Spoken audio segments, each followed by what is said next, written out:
Good evening, ladies and gentlemen. It is my pleasure to welcome everyone on this virtual platform. We would like to extend a special welcome for our speaker, Mr. Sivakumar, who will be speaking on Domestic Violence Act.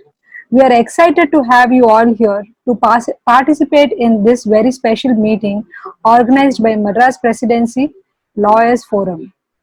We could not have pulled off this 12th virtual meeting without hard work and dedication of our MPLF team who have worked tirelessly for all our needs. I hope that today's meet inspires ideas and discussion that can bring about constructive and transforming changes in our fields. Thank you. I now request Mr. Ramesh Kuti to give the introduction speech. Mr. Ramesh Kuti, the floor is for yours. Good evening to you all. Mr. Shivakumar, advocate, who will be giving us a short lecture on the Protection of Women from Domestic Violence Act 2005. He holds graduation in law from Madras Law College and has 22 years of experience in the fields of civil and criminal law. He is also specializing in writs. I am very happy to introduce the speaker of today's webinar. Mr. Shivakumar did his law during 1993-98 and later associated with the office of Mr. R. Yashodvardhan and Mr. K. Kannan. Mr. Kannan later elevated as Judge of Madras High Court. Mr. Shivakumar continued their office till 2003. Then he started an office along with Mr. Pon G. Shivakumar and Mr. K. Vijay Anand.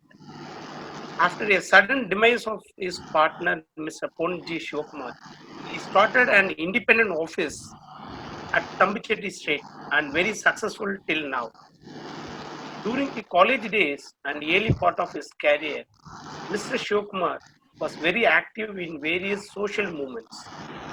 He was an active member of NGOs like FJL, Forum for Just Law, and PUCL, People Union Civil Liberties. He has actively participated in various social activism and international conference held in Colombo. He has been one of the renowned inquiry officers appointed by various educational institutions around Chennai to conduct domestic inquiry to deal with the misconduct of institutional employees. He is specializing in writ and civil matters. At present, he is serving as standing counsel for Tamil Nadu Slum Clearance Board in Madras High Court. Now I request Mr. Shivakumar, advocate, to deliver lecture on the today's topic. Thank you. Yes, thank you, Ramesh Kuti, for introduction, and good evening, everybody.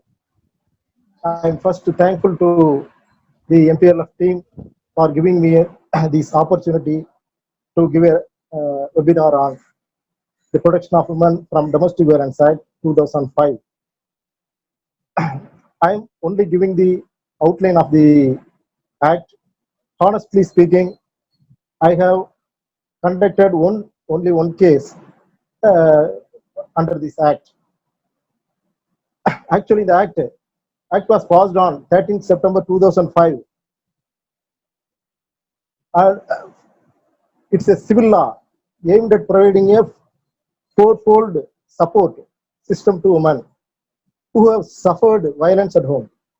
Actually, before the enactment of this act, there is no definition for domestic violence.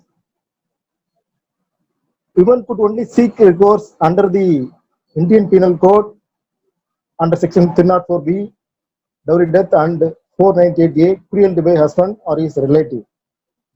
After their enactment only, the domestic violence has got a place in the Indian judiciary. Before that,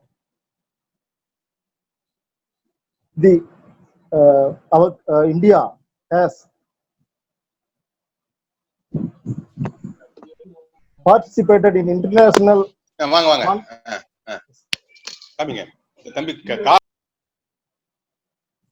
international conventions and regarding domestic violence, and the Indian government has ratified in some international conferences to enact a special law regarding domestic violence against women. According to that, the act has been enacted. Actually, an important feature of the act is a woman's right to secure housing or alternate accommodation or uh, shared household can be obtained through this act. Since the property in our patriarchal community society, most of the properties are owned by male members only. Female members have no say about the property issues and the household. This act defined the first time domestic violence. The act is a central enactment, and the enactment is entrusted to the state government. The state government has to monitor the act and implement the act. As such, the act is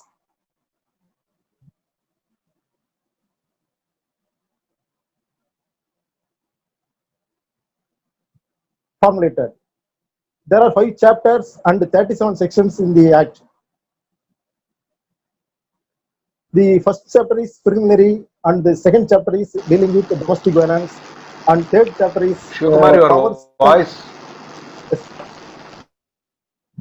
Hello, hello. Can you hear us? There are 5 chapters and 37 sections in the act. It's a very small act, but giving big relief to the women in the country. First chapter is preliminary. Second chapter is dealing with the domestic violence. Third chapter is powers and duties of the protection officers and service providers. Fourth chapter is procedure for obtaining relief. Fifth chapter is miscellaneous. There are 10 to 11 handful sections, important sections to important sections in this act. Section 2, as usual, it is a definition clause of the act. The first time domestic violence is defined in special section, section 3, and the section 4 is dealing with information to the protection officer. And I will come back to the definition of the protection officer and other definitions. Section 5 deals with the duties of police officers, service providers, and magistrate. Section 12 is a very important section. Under section 12 only, we can file application before magistrate to take action against the respondent. That means the other respondent means against the aggrieved person. Section 13 is dealing with the service of notice, and the reliefs, we can get 4 reliefs under this act. For the woman who is aggrieved by the respondent in a domestic violence. Section 17 deals with the right to reside in a shared household. Under section 18 deals with the protection order, and 19 residence order, and section 20 deals with monetary relief, and section 21 custody orders, section 22 compensation orders. Section 23 deals with the power to grant interim and the ex parte orders. The jurisdiction of the act is very narrow, and the female member, any female member can only file complaint or any grievance under this act. No male member is permitted to file any complaint under this act. It's a very peculiar act. After giving complaint to the magistrate will call for a domestic report from the protection officer to inquire the matter. Since the domestic violence is always inside four walls, so we have to inquire the actual case before the conclusion. After the filing of the report, domestic inquiry report, the magistrate will give opportunity to the respondent to give reply to the report. After conducting full-fledged inquiry only, he will decide about the domestic violence happened to that aggrieved person. After the findings also, there is an appeal provision, because every act there is an appeal provision under section 29.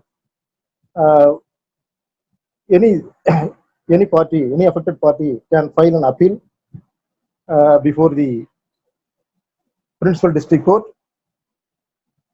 and after that also you can file appeal before the Honorable High Court and Supreme Court also. In this case, in this act, under this act, the first time in India, domestic violence has been included in the act to give relief to the ordinary and weaker section of the society. To prove domestic violence, first you have to prove domestic relationship. Domestic relations means includes married women, mothers, daughters, and sisters. They are included in the domestic relationship under one roof. And the act provides one platform. It's one platform for all kinds of reliefs.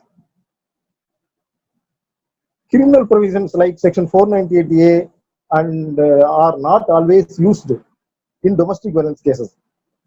More effective short-term relief is available under this act. The relief under section 498A may be added to the petition under this act. Actually, section 3, you may know, in any act, the section 2 is given for definitions. In this peculiar act,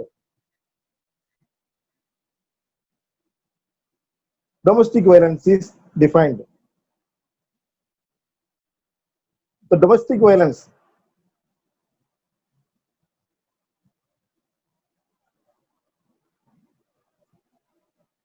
or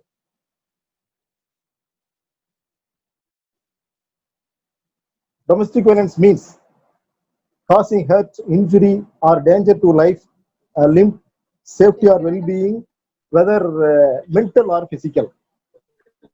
Causing harm, injury, or danger to the woman with an intention to coerce her or any other person related to her to meet any demand for dowry.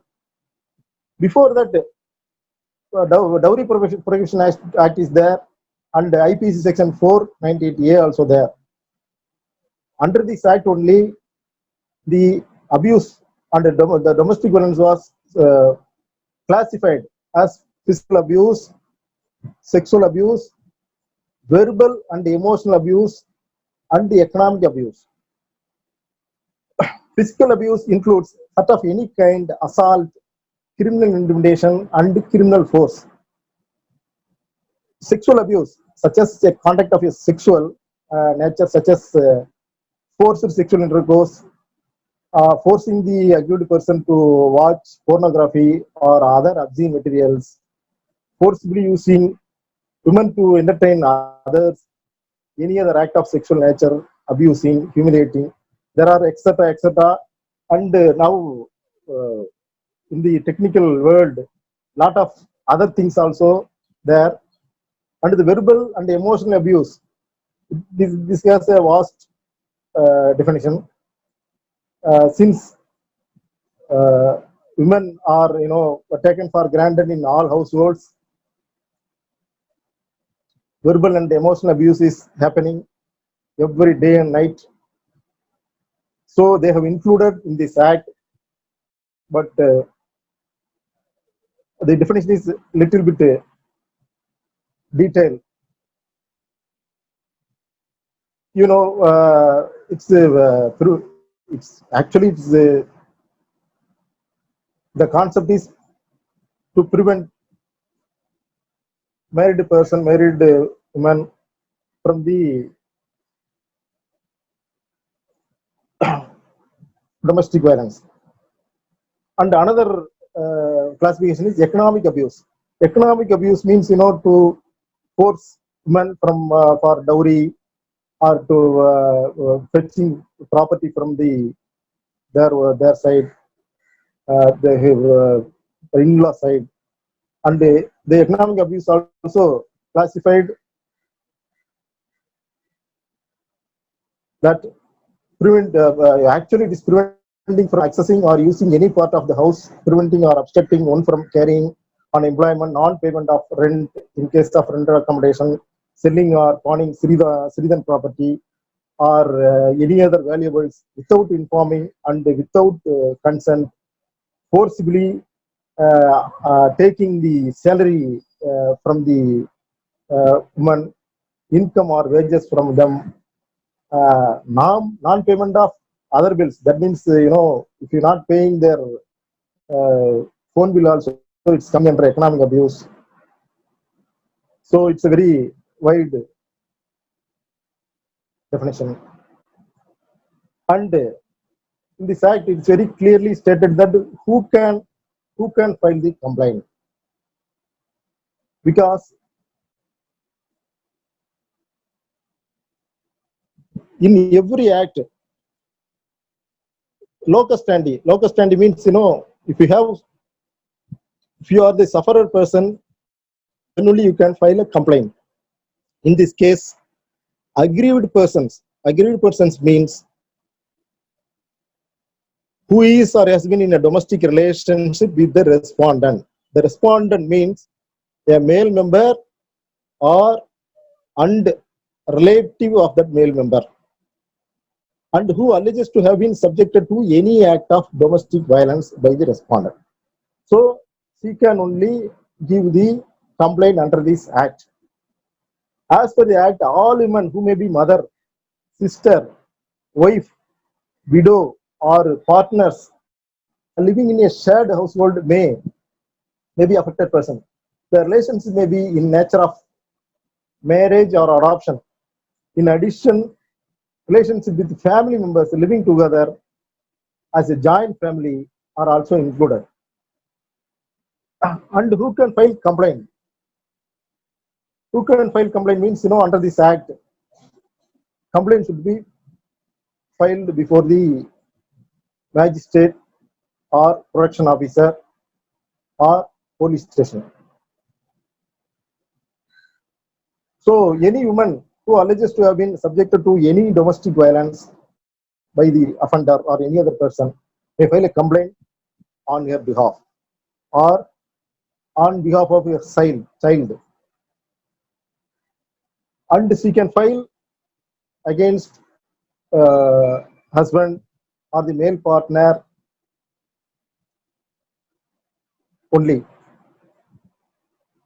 But it cannot be, you know, it cannot be filed by the male members of the domestic in the relationship.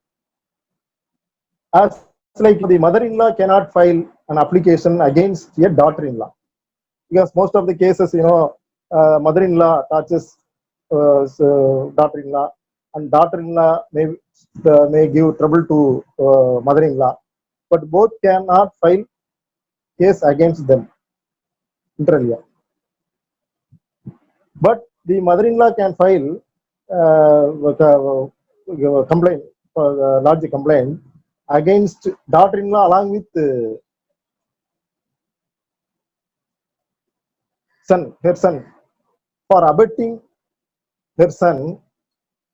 She can file, you know, complaint against her daughter-in-law. She can't directly, you know, file complaint against daughter-in-law. No male member can file any complaint under this act. I have also encountered the same question that why this act is gender based, because the act is very clear. The act's title is very clear: the Protection of Women from Domestic Violence Act. So there is no place for men. That's why it's not termed like that. And against whom the complaint can be filed? The another question: any adult male member who has been in a domestic relationship with the woman, relatives of the husband or the male partner, includes both male and female relatives of the male partner. You can clearly, see the relationships. So son cannot file, or son cannot file against mother, or mother cannot file against son. Any adult member who has been in a domestic relationship with the woman, to whom the information to be given. The another question is,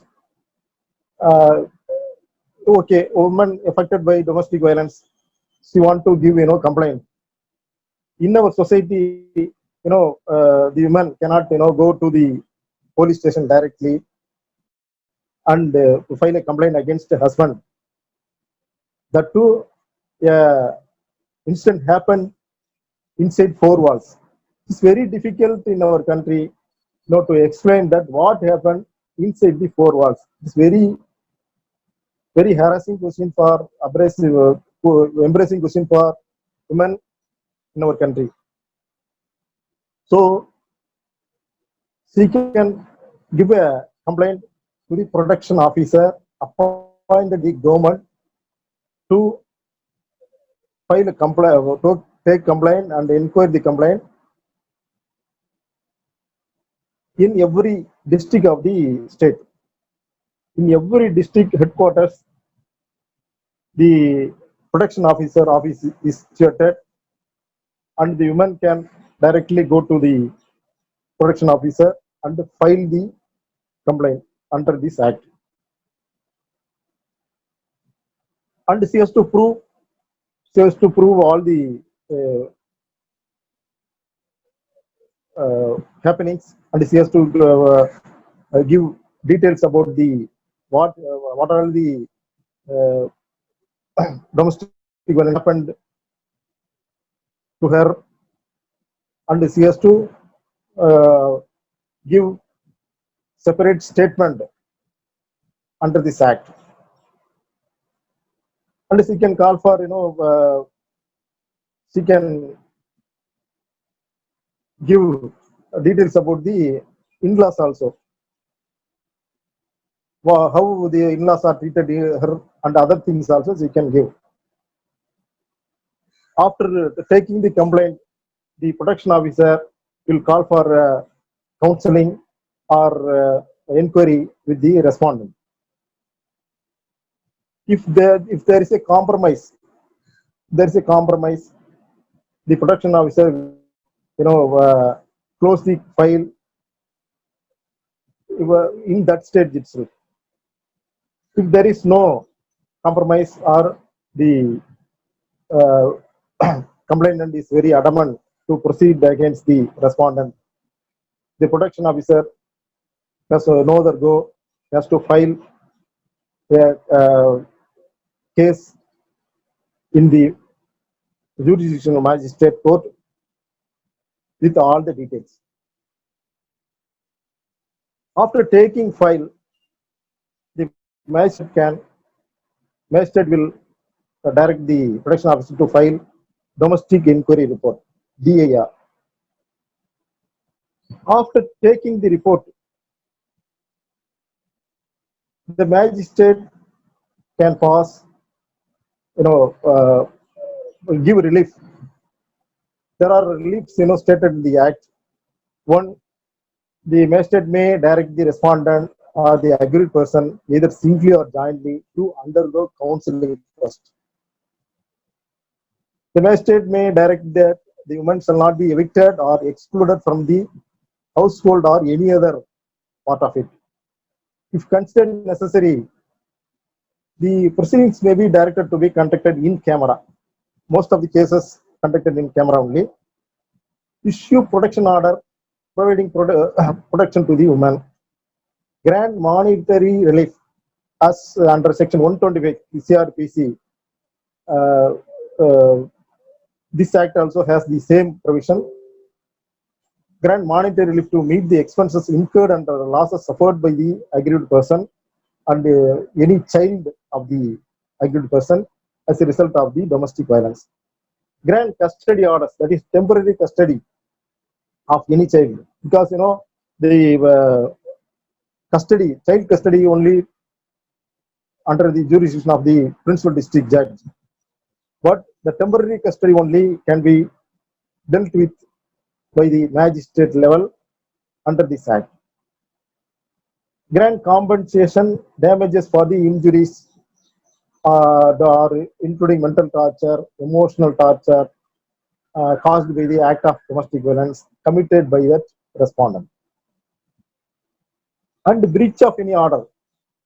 Magistrate may pass any order regarding the breach of any order of the magistrate is an offence which is punishable under the law. One question is there whether any complaint is already filed for the acts of the respondent under section 498A or any other IPC sections. Can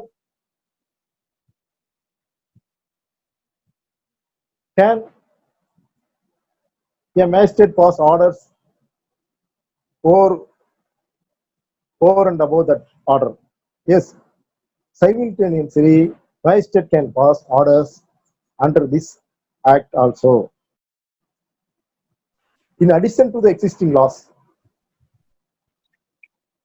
And even after filing this complaint before the protection officer and taken by the magistrate, the aggrieved person, the affected person, the victim can file a complaint simultaneously under section 498 also for dowry harassment. So this complaint cannot bar her to not to proceed against the respondent under Indian Penal Code also. And aggrieved person can file petition for divorce maintenance section 498A IPC also. There are 4 leaves. I have already explained that there are 4 leaves can be obtained from this act. First, section 17. The section 17 is dealing with a right to reside in a shared household. Section 17 lays down that irrespective of any contrary provision, any other law, any civil law, every woman in a domestic relationship shall have the right to reside in the shared household, and the aggrieved person shall not be evicted or excluded from the shared household by the respondent, except in accordance with the procedure established by law. According to section 2S, a household where the aggrieved person lives or lived in a domestic relationship, either singly or along with the respondent, is a shared household. Shared household also includes a household which may be belonging to the joint family of which the respondent is a member, irrespective of whether the respondent or person aggrieved has any right, title, or interest of the shared household. However, the ownership pattern of the household cannot be affected by the act. In other words, actually, a woman lives in a home legally owned by her husband does not under the act. It does not, for instance, transfer the ownership in whole or part of the wife. Actually, shared household means the shared household of the respondent. And the second relief is protection order. Under section 18 of the act, the protection order can be obtained from the magistrate court. in under section 18 provides that magistrate may, after giving the aggrieved person and the respondent an opportunity of being heard and on being prima facie satisfied the domestic violence had taken place, is likely to take place, many may pass a protection order in favor of the aggrieved person. Order may contain prohibiting respondent from committing, that means protection order means prohibiting the respondent from committing any act of domestic violence or aiding or abetting therein. Entering the place of employment of the aggrieved person, if the person aggrieved is a child, school, or any other place frequented by the aggrieved person, attempting to communicate any from whatsoever with the aggrieved person without the leave of the magistrate. The protection order is a very special order, since the aggrieved persons always, women always, afraid about the complaint, because after giving complaint, she may got threatening calls. Her child may be, so maybe threatened by the respondent for filing the complaint before the magistrate. So to to to prevent the aggrieved person and the child from the harassment of the respondent, this protection order will be given. And the next relief is section 19, residence orders. Residence orders means, this section provides that the magistrate may on be satisfied that domestic violence has taken place, pass a residence order. The residence order very clearly says that restraining the respondent from dispossessing or disturbing possession of the aggrieved person from the shared household. It's very clear. It is a civil order. Usually, these type of orders we can get only from the civil court, stating that not to evict the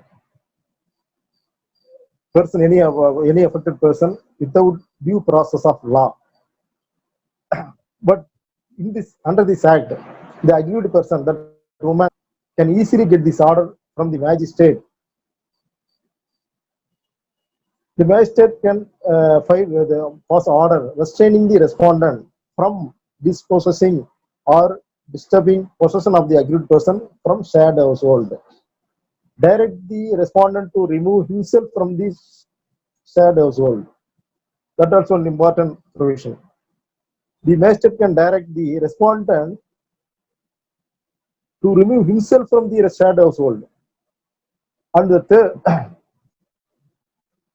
and the magistrate can restrain respondent or his relatives from entering the shared household, and can restrain the respondent from alienating or disposing of the property or encumbering the shared household also. So it is also a civil direction. Restraining the respondent from renouncing his rights in the shared household except with the leave of the magistrate. In the respondent may renounce his right to indirectly evict the aggrieved person from the household. So that can also be restrained by the magistrate under this act. And the magistrate may direct the respondent to secure alternate accommodation for the aggrieved person of the same level as enjoyed by her in the shared household, or to pay rent for the same. This provision is very clear. If the respondent is not happy with the cohabitation of the aggrieved person along with him in his house or in his shared household, the magistrate can direct him to give alternate accommodation as comfort as the shared household. This is also a very peculiar provision under this Act. And the section 20 is monetary offers. We may file case under section 125 of CRPC for maintenance or other expenses. As like the same provision is with some modifications, the monetary order is conceptual. The sections empowers the magistrate to pass orders for grant of monetary relief to the aggrieved person from the respondent to meet the expenses, actually maintenance, loss to property, and maintenance of the aggrieved person and their children. Maintenance under this provision may be adding to maintenance grant under section 125 Code of Criminal or any other law for the time being in the Code of Criminal Procedure or any other law for the time being. Such monetary relief shall be adequate, fair, and reasonable. Always, section 125 CRPC also clarifies that the amount should be fair, reasonable, and consistent with the standard of living. Because 1,000 rupees, 5,000 rupees, 2,000 rupees, they previously they have given some pittance rupees only. Now the Act is very clear.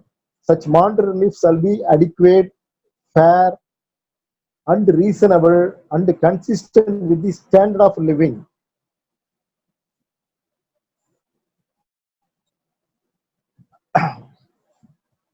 The magistrate also may grant lump sum or monthly payments for the monetary relief granted to aggrieved person. So lump sum and monthly payment also can be ordered by the magistrate under this Act. Failure of the respondent to make payments of the monetary relief, the magistrate may direct the employer or debtor of the respondent to directly pay to the aggrieved person or deposit with the court a portion of the wages or salaries debt due to occurred by the respondent as per provision under section 28 of the Act. So, as like 125, section 125 CRPC, this monetary relief also can be obtained by the aggrieved person. If the recovery could not be happened, the aggrieved person cannot recover. She can invoke the section 125 clause 3 of the CRPC to recover the monetary relief granted to her. That is also mentioned in this Act. Section 21. Say custody orders. Custody orders actually Guardians and Wards Act deals with the custody of children, and the jurisdiction is very peculiar. The principal judge can only pass orders for the custody of child, but under this Act, the magistrate also can pass orders, custody orders. The section 21 lays down that notwithstanding anything contained in any other law for time being in force, the magistrate may, at any stage of hearing of the application for grant of any relief, grant temporary custody of any child to the aggrieved person or to the person making an application on her behalf and specify the arrangements for visit of such child by the respondent. However, the magistrate may refuse to allow such visits if, in his opinion, such visits may be harmful to the interest of a child. So the same, Family Courts Act or as like Guardians and Wards Act, the magistrate can pass orders for custody of the child. The final portion of the relief is compensation order. Compensation means damages for the domestic violence done by the respondent.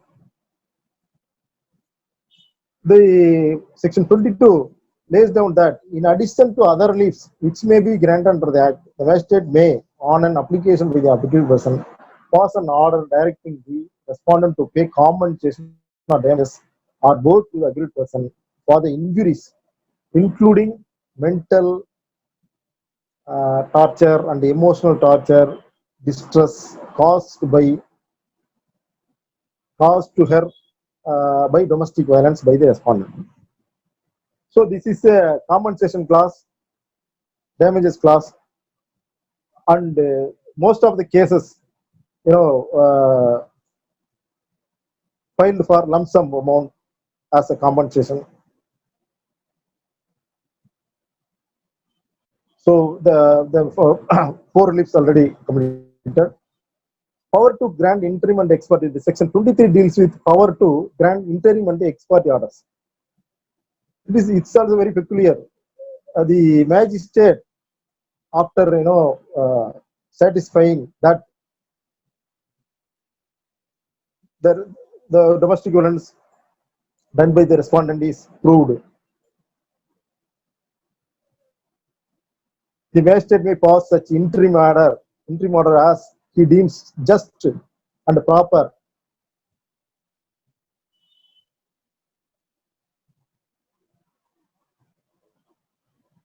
May grant an ex parte order on the basis of the affidavit and the forms filed by the aggrieved person under section 18, 19, section 20 and 22 against the respondent. So the monetary relief, compensation and residence order, shared household order, along with that he can pass interim order also. The magistrate can pass interim order also under section 23. Regarding domestic incident report, the domestic incident report always prepared by the protection officer after obtaining all the particulars and the details and the statements from the aggrieved person about the domestic violence done by the respondent or his relatives. There is a form 1 prescribed in the Domestic Violence Act, under this act. The form 1 has the columns and the details to be filled in the form. Upon receipt of the complaint of a domestic violence, usually the protection officer or the service provider, the aggrieved person can give complaint in 3 places: 1, police station; 2, protection officer; 3, service providers.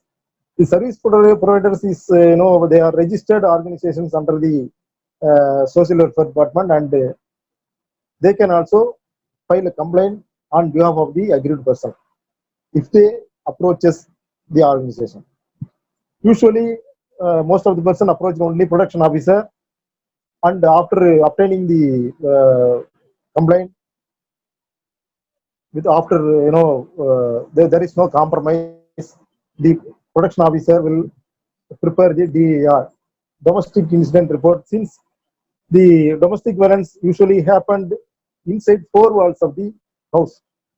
So the protection officer first has to obtain all details to satisfy the magistrate to file a complaint. The protection officer or service protector can always assist the man to file the complaint before the magistrate. Usually, the jurisdiction part is a very in this under this act also jurisdiction is very peculiar, because in domestic violence, if the aggrieved person suffered injury or suffered mentally, physically, or any other injury, the aggrieved person may usually leave the house of the matrimonial house, and she may go to her mother parents' house. That is the usual trend. So jurisdiction very peculiar. The aggrieved person can file the complaint. The respondent, there are three areas. First area is the aggrieved person's permanent area, residence area, permanently or temporarily resides or carries on business or is employed. One. Second are the respondent permanently or temporarily resides or carries on business or is employed. The third is the cause of arises. So, the three places, three areas, she can file complaint. Under the order of the magistrate, any order passed under this act shall be enforceable throughout India.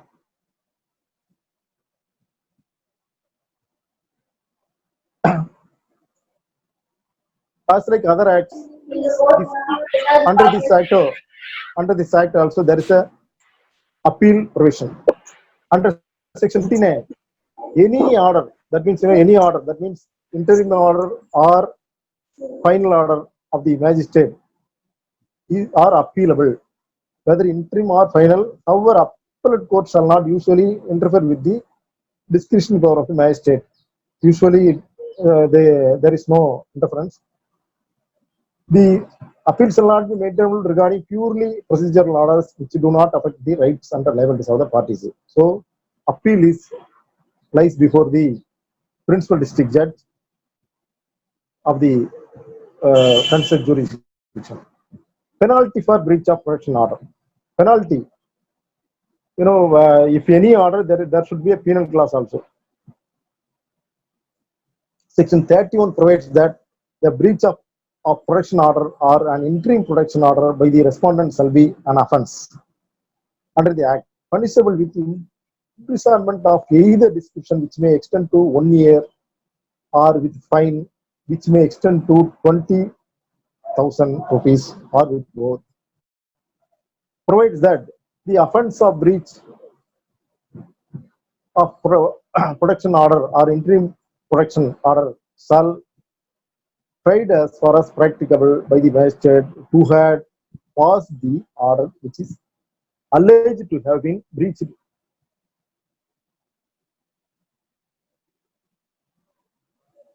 While framing of charges regarding breach of order, the magistrate may also frame charges under section 498A or any other provision of the Indian Penal Code for dowry protection, because if there is a breach of order, the penalty clause will apply. And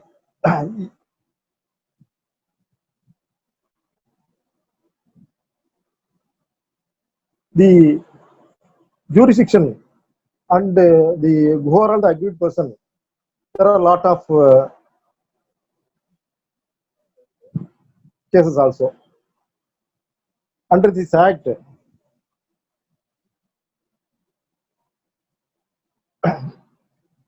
lot of cases filed, and Supreme Court also decides whether who are all the aggrieved persons, who are all the respondent, who can file, who cannot file, and whether the act is gender based, and whether the rights of the men is infringed by this act. All are dealt by the Supreme Court. Overall, the act provides speedy remedies of men who are subjected to domestic violence within the four walls of their house. That is the unique feature of this act. Before this act, there is no enactment to protect the women from the domestic violence. In 2005 only, after we got independence in 1947, in 2005 only, the act has been enacted, and now it has, after 10 years or 15 years also, the act proves that it gives relief to women, instant relief, and give to the women of the country. Actually, the magistrate has to close, and the act says that within time framed he has to close the complaint, he has to pass orders. But in our country, it is very, very rare to pass, orders in a time framed manner. In consumer forum also, you have to pass orders within 90 days, but we have to uh, wait for years to get orders from the consumer forum. As like also it is happening, but the act is very clear. And I have also encountered with some of my friends that domestic violence act is only for women also. Why can't men? Yes, men also suffered, men also be aggrieved person, men also subject to domestic violence. But pity, what can we do? There is no provision under this act, or we have to pray for another act for.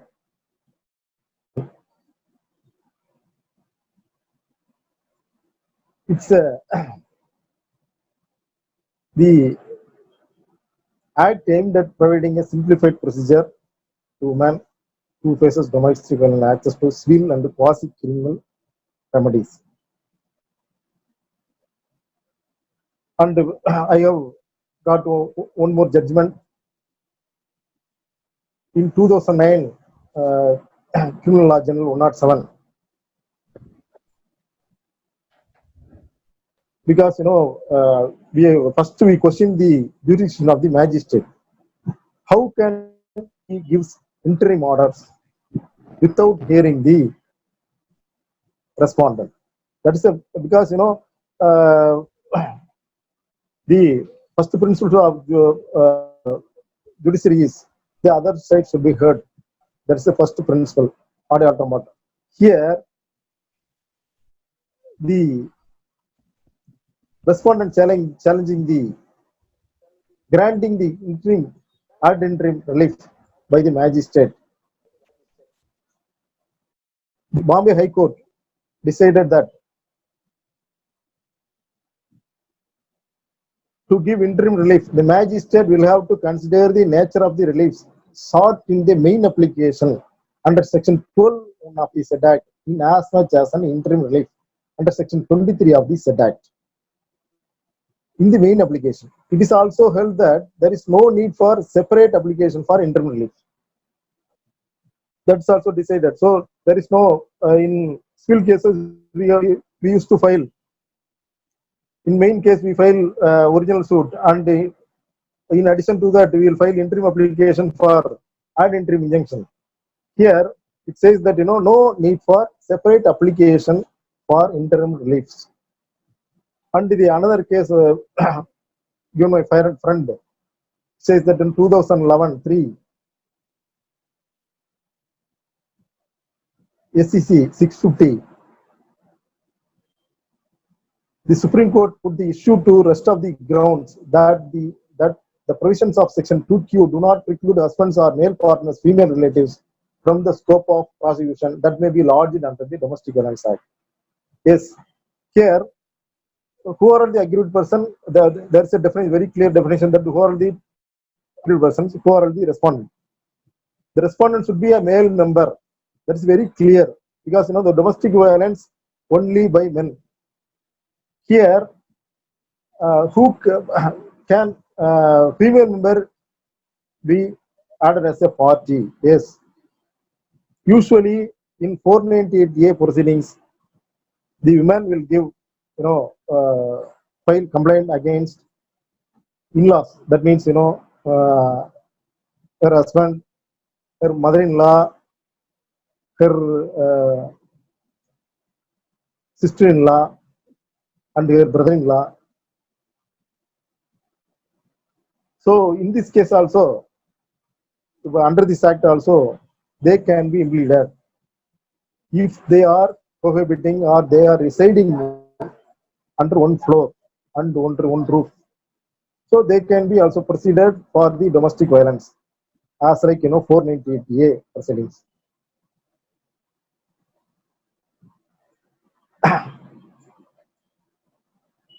The rights to the aggrieved under the act, right to reside in the shared household. The very nutshell of the act is first, right to reside in the shared household.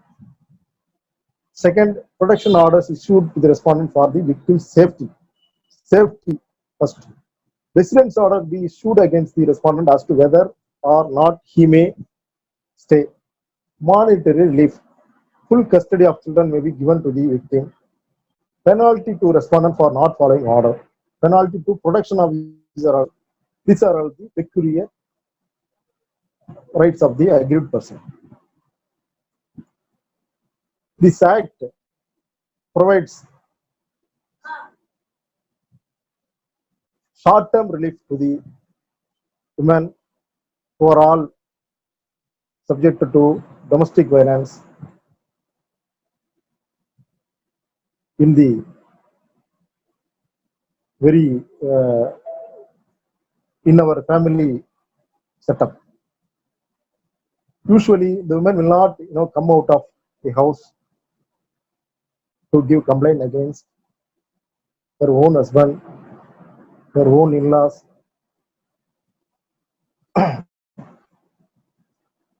But in extreme situations,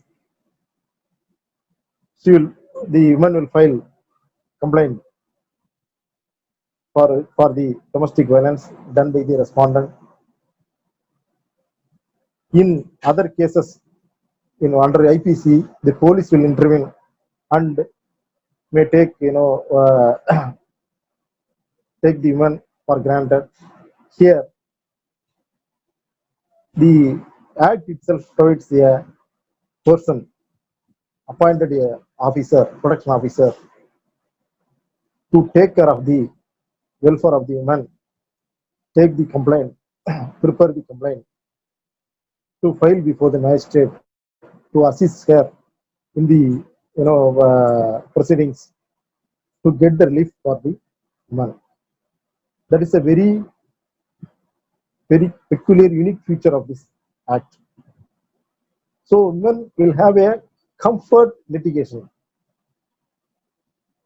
under this act. Domestic violence is very, very rare to prove, since it usually happens inside four walls of the house. That's why they have classified domestic violence as physical abuse, mental abuse, economical abuse, verbal and emotional abuse. So the classification will give the details about the abuse under the Domestic Violence Act. So I think you will have the outline, because since I could not enter my office itself to get the books and other things, so I will give only 2 citations. If I have got some citation also, but the last time I could not include in the session. If anybody wants, I will post in the course of the week. Thank you.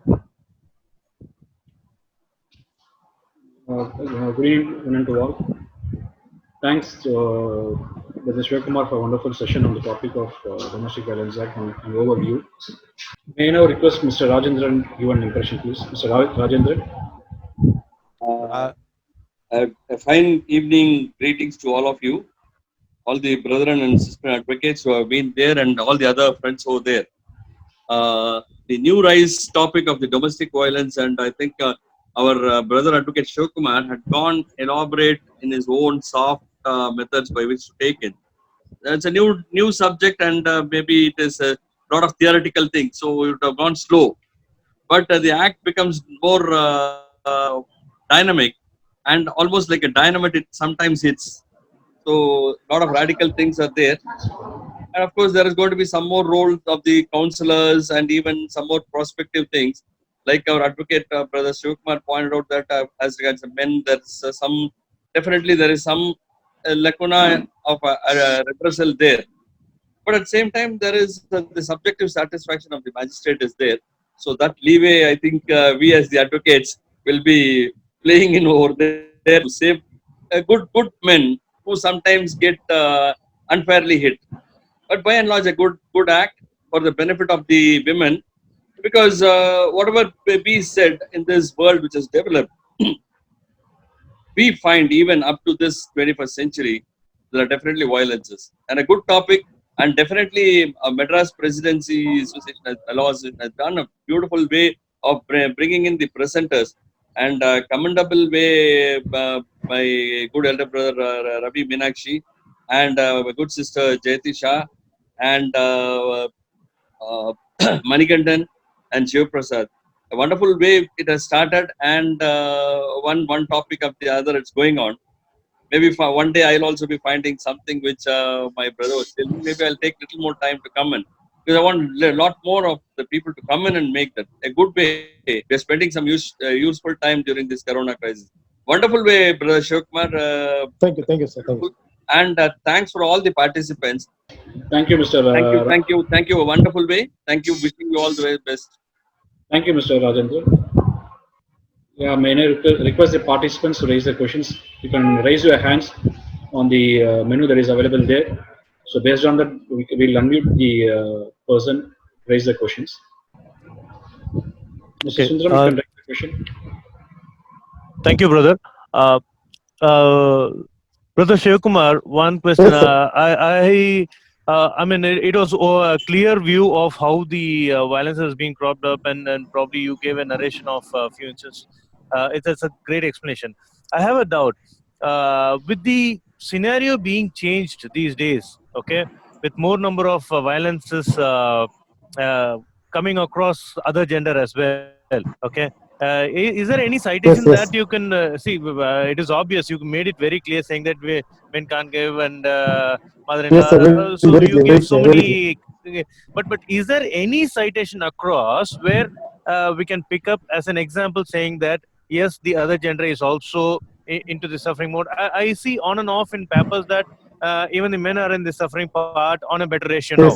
Yes, sir. So is there any citation that you have come across?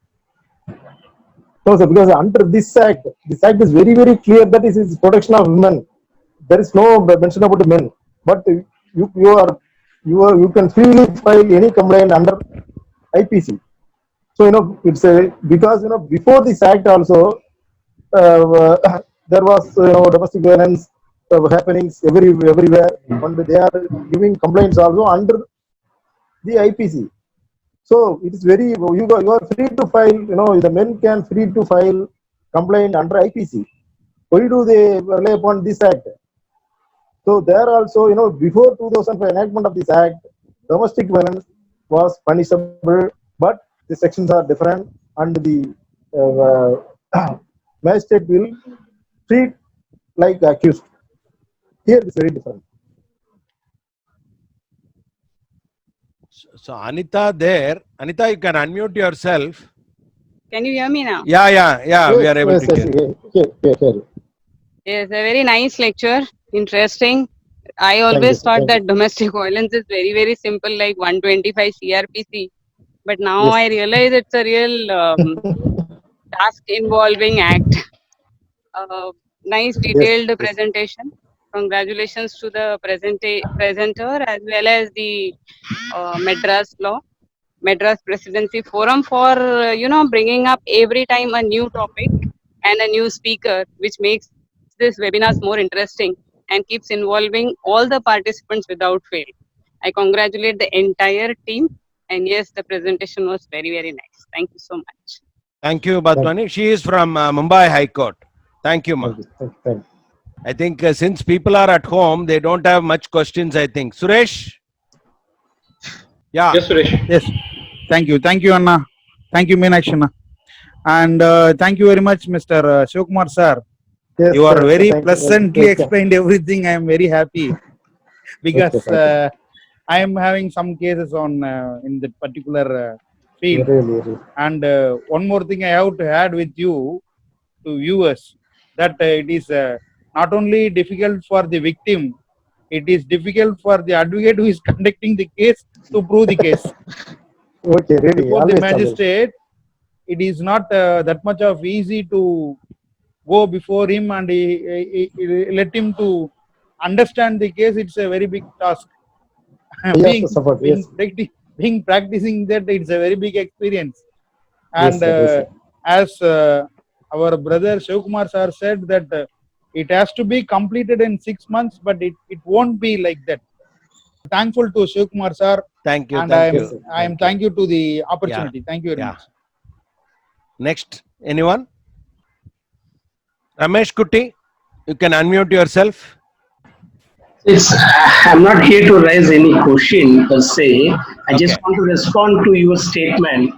You just said that since most of the people are at home, they're not raising this question. Sir, whether we are at home or not, we don't have a equal law, no. The Okay. law itself per se say that the protection of women, domestic violence. It's not saying that protection of human being from domestic violence. So we are disparity. We are in an unequal society, and we claim that we are unequal. No, we are donor. We have the law has kept us in donor platform. That is Sir, now I'm wearing the hat of advocate. If I'm wearing a hat of an husband, I would utter a different statement. Okay. Article 14 will not apply. But Article 14 applies to all person, right? So, It is only about the equal. I think Our next session will be on coming Tuesday, that is on 22nd, or on the following Saturday on 27th. Every participants will be duly informed by your usual WhatsApp method. May I now request Brother Swaprakash to give the vote of confidence. Ganesh want to solve something? Ganesh Kumar? No, sir, nothing specific. Okay. Tell me, sir. It was a very nice session where one of my very good friend was a lecturer. Oh. He is known to 26, 27 years. Very good. He's a very good friend of mine. In fact, he has taken in a very slow pace. I believe it will be that would have facilitated many of the young lawyers to at least get along with him instead of rushing through. He has been going in a very slow pace, referring to every sections, procedures contemplated, the remedies available to a woman. In fact, I am astonished by the way he has given a lecture. Class. Many people noted today. I watched those who are on video. Everyone noted. So really, I appreciate your words. May I now request Brother Swaprakash to give the vote of confidence. Yeah, I should thank my friend Shivkumar for explaining the salient features of the Act in a very comfortable and lucid manner. And though it appeared to be very at a slow pace, it's not so. It is only for the better understanding. The purpose of the webinar is only to make us get ourselves enlightened about the subject rather than proving our knowledge. That my friend Shivkumar has understood in the very right sense and has put forth his presentation in a very acceptable manner. And it is shows his interest in explaining every section and visualizing the situations and giving examples and parallelly quoting various provisions. I sincerely thank Brother Shivkumar for giving a very good lecture on behalf of MPLF. I also thank every participant as well as the persons who gave impression in a very unbiased manner. Thank you all for joining us. I request everyone to join the future meetings also. And as said by our brother Rajendran, it would be very happy for us to, if you could present some papers in the MPLF. Looking forward, sir. Thank you all once again.